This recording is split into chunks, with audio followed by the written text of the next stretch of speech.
Hello everyone. आप सभी को मेरा नमस्कार। आगे सिलेबस से हम प्लांट की मॉर्फोलॉजी लेते हैं, जिसमें हम पुष्पीय पादपों की आकारिकी या मॉर्फोलॉजी ऑफ फ्लावरिंग प्लांट्स शुरू करते हैं। काफ़ी इम्पोर्टेंट लेसन है। और इस लेसन में, इस चैप्टर में हम रूट के बारे में, स्तंभ या तना या स्टेम के बारे में, लीफ के बारे में, इनफ्लोरेसेंस पुष्प क्रम के बारे में, पुष्प, फल, बीज, कुछ प्रारूपी पुष्पीय पादपों का अर्थ और कुछ महत्वपूर्ण फूलों का वर्णन देखने वाले हैं।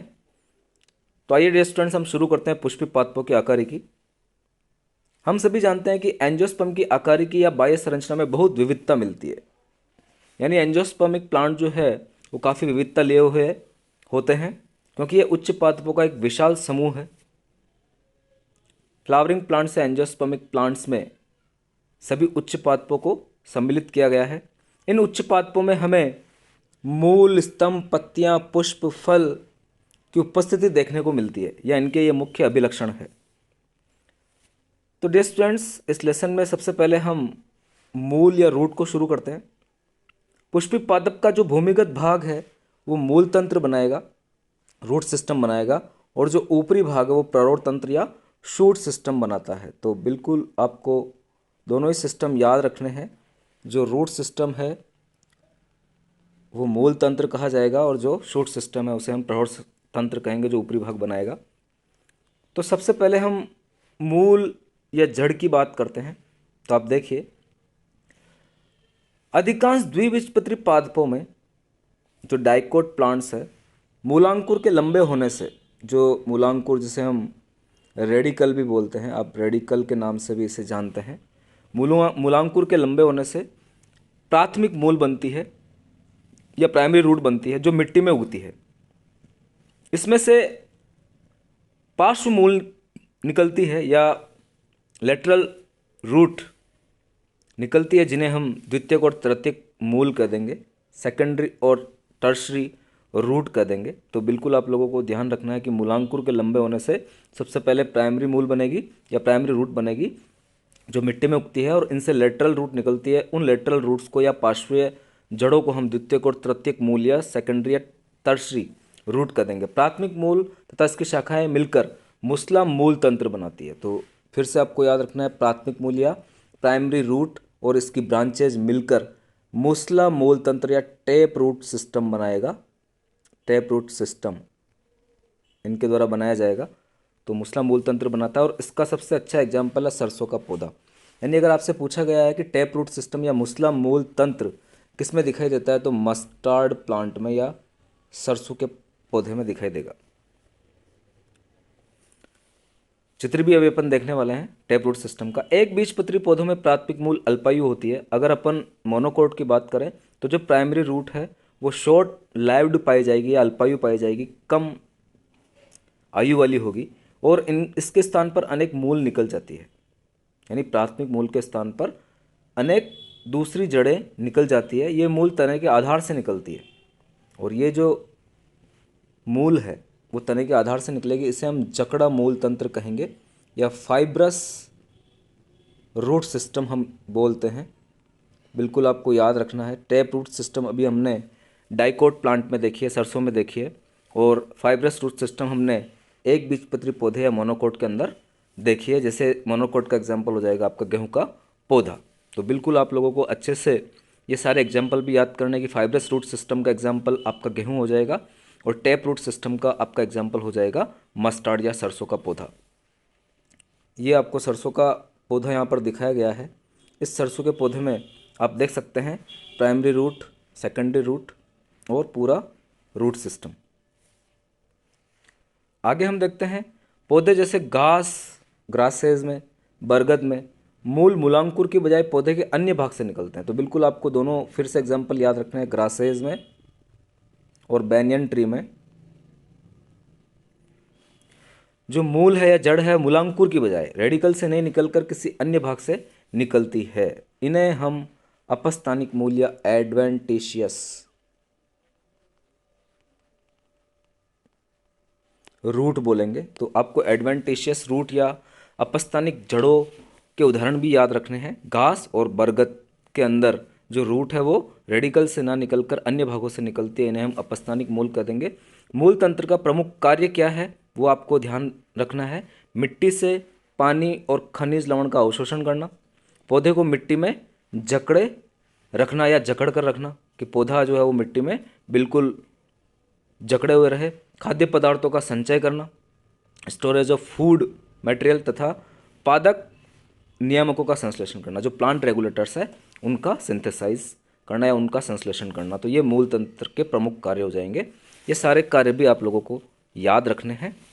आगे हम मूल के क्षेत्र की बात करते हैं कि मूल के अंदर कौन कौन से क्षेत्र हो जाएंगे। तो मूल का जो शीर्ष है, अभी अपन डायग्राम की भी बात करेंगे। ये देखिए मूल शीर्ष को मूल गोप यहाँ पर बता रखा है। तो इसकी आगे हम बात करते हैं कि मूल का जो शीर्ष है वो थिम्बल लाइक या अंगुली नुमा होता है, जिसे हम मूल गोप कहेंगे।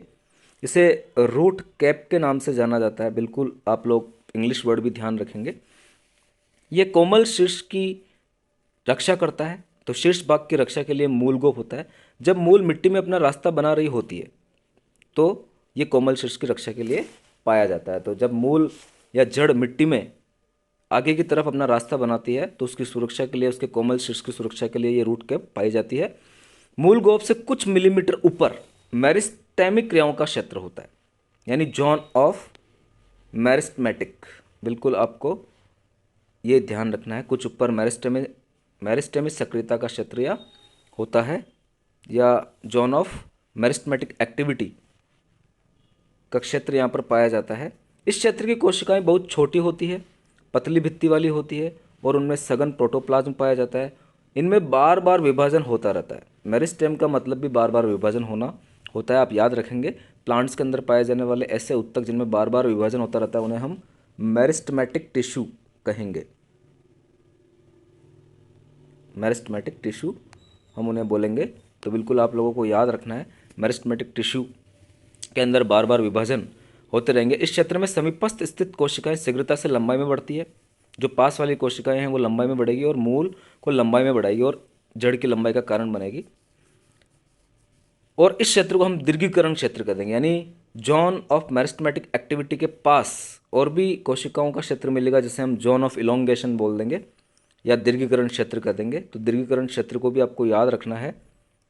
इस क्षेत्र में समीपस्थ स्थित कोशिकाएं शीघ्रता से लंबाई में बढ़ती है, यानी जोन ऑफ मेरिस्टेमेटिक एक्टिविटी के पास के समीपस्थ स्थित कोशिकाएं लंबाई में बढ़ती है और इन कोशिकाओं के समूह को दीर्घीकरण क्षेत्र के अंदर हम सम्मिलित करेंगे या जोन ऑफ इलोंगेशन कहेंगे। दीर्घीकरण क्षेत्र की कोशिकाओं में विविधता तथा परिपक्वता आती है, यानी ये डाइवर्सिटी लिए हुए होती है और मैच्योर होती है, इसलिए दीर्घीकरण के समीप क्षेत्र को जोन ऑफ मैचुरेशन हम कह देंगे। आगे आपका परिपक्वन क्षेत्र आ जाएगा, जोन ऑफ मैचुरेशन आ जाएगा। इस क्षेत्र से बहुत पतली तथा कोमल धागे की तरह संरचना निकलती है। ये फिर से इंपॉर्टेंट है, ये निकल रही है धागे की तरह पतली पतली संरचनाएं, जिन्हें हम रूट हेयर के नाम से जानते हैं या मूल रोम हम कह देंगे। और मूल रोम का जो प्रमुख कार्य है वो आप लोगों को याद रखना है। मूल रोम का प्रमुख कार्य है मिट्टी से पानी और खनिज लवणों का अवशोषण करना, वाटर और मिनरल साल्ट का एब्जॉर्प्शन करना रूट हेयर्स का या मूल रोम का प्रमुख कार्य हो जाएगा। और मूल रोम जो है वो किस में दिखाई देते हैं, परिपक्वन क्षेत्र में या जोन ऑफ मैचुरेशन में आपको दिखाई देंगे। तो ये इंपॉर्टेंट प्रश्न है, आप याद रखेंगे कि जो रूट हेयर्स है वो कौन से जोन में मिलते हैं, तो जोन ऑफ मैचुरेशन में दिखाई देते हैं और इनका प्रमुख कार्य है मिट्टी से पानी और खनिज लवणों का अवशोषण करना। ये मूल शीर्ष के क्षेत्र आपको इस पूरे डायग्राम में मिल जाएंगे, तो आपको ये डायग्राम बहुत अच्छे से याद करना है। आगे मूल के रूपांतरण हम देखते हैं, मॉडिफिकेशन ऑफ रूट्स की हम बात करते हैं। तो कुछ पादपों की मूल पानी तथा खनिज लवणों के अवशोषण तथा संवहन के अतिरिक्त भी अन्य कार्यों को करने के लिए अनेक आकार और संरचना में रूपांतरण कर लेती है।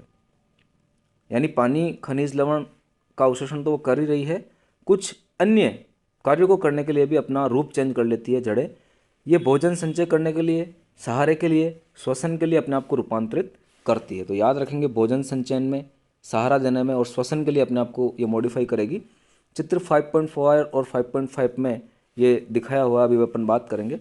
गाजर और सलजम कैरेट और टर्निप की यदि हम बात करें तो इनमें टैप रूट सिस्टम मिलेगा, तथा शक्करकंद की जो एडवेंटिशियस रूट है वो भोजन को संग्रहित करने के कारण फूल जाती है। तो बिल्कुल आपको याद रखना है, गाजर सलजम में टैप रूट सिस्टम में मुस्ला मूल तंत्र है और शक्करकंद में अपस्थानिक मूल है, जो भोजन को संग्रहित करने के लिए रूपांतरित हो जाती है, फूल जाती है।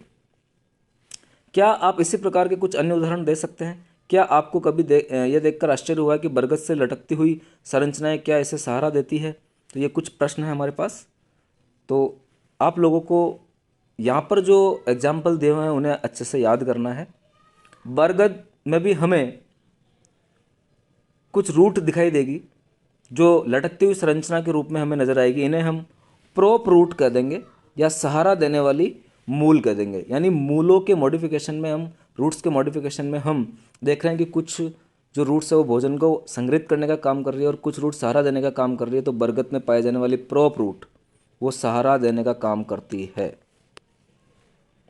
इसी प्रकार मक्का और गन्ने की बात करें, हम जिया मेज की बात करें और गन्ने की बात करें तो इनके तने में भी सहारा देने वाली मूल पाई जाती है। तने को निचली गांठों से निकलती है और तने की निचली गांठों से ये निकलती है। इन्हें हम अवस्तंभ मूल कहते हैं। अवस्तंभ मूल को स्टिल्ट रूट के नाम से भी जाना जाता है।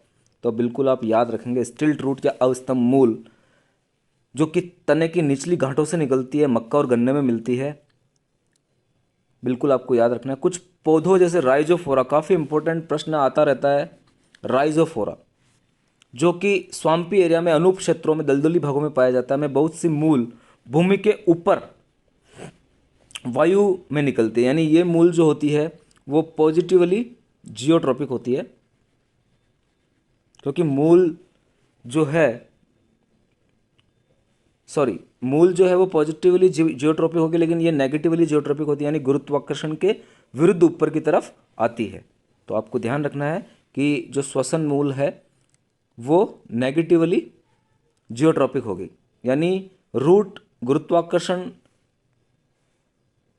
से अट्रैक्ट होकर नीचे की तरफ जाती है, लेकिन ऐसे रूट जो गुरुत्वाकर्षण के विपरीत निकल रही है उन्हें हम नेगेटिवली जियोट्रॉपिक रूट्स कह देंगे, जो कि राइजोफोरा में हमें दिखाई देगी। बिल्कुल आपको याद रखना है। ऐसे मूल को रेस्पिरेटरी रूट्स हम कह देंगे। ये श्वसन के लिए ऑक्सीजन प्राप्त करने में सहायक होती है और इनका काम है श्वसन के लिए ऑक्सीजन को प्राप्त करना। तो आपको बिल्कुल अच्छे से इसे याद करना है।